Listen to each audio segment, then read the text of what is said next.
बिस्मिल्लाहिर्रहमानिर्रहीम। Mega stories में खुश आमदीद। सख्त सर्दी का मौसम था और रात का वक्त था। कमरे में एक औरत, उसका बेटा, बेटी, बहू, दामाद और एक छोटा बेटा सब सो रहे थे। चूंकि घर में एक कमरा था, इसलिए सब लोग मजबूरन साथ साथ ही लेटे हुए थे।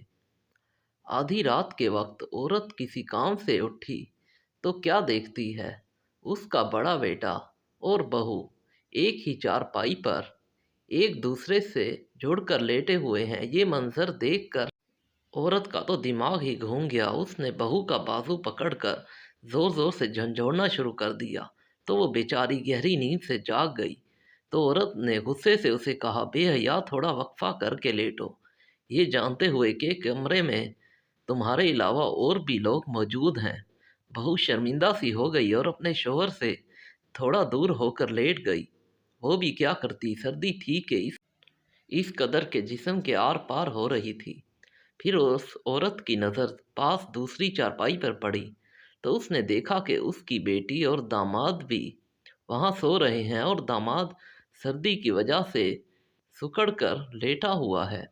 औरत ने अपनी बेटी को हिलाकर जगाया और बड़े प्यार से समझाया कि बेटी, सर्दी बहुत ज़्यादा है, अपने शोहर के साथ चिपक के सो जाओ।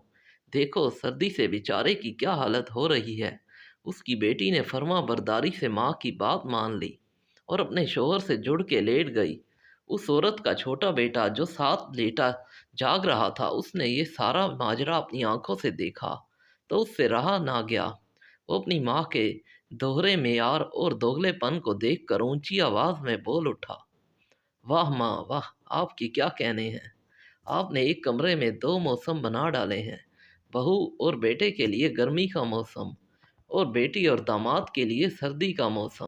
अब उस लड़के के साथ सुबह उसकी माँ ने क्या हाल किया होगा, वो तो अलग बात और मामला है। लेकिन हकीकत और तल्ख बात यही है कि हमारे माशरे में हर दूसरे घर में बहू और बेटी के लिए दो अलग अलग कानून और इंसाफ के मेयार होते हैं। बेटी को हमदर्दी और बहू को शक और ताज्जुब की नज़र से देखा जाता है, जो बिल्कुल गलत बात है। आजकल के माशरे में हर घर में ये जुल्म और नाइंसाफ़ी आम हो चुकी है।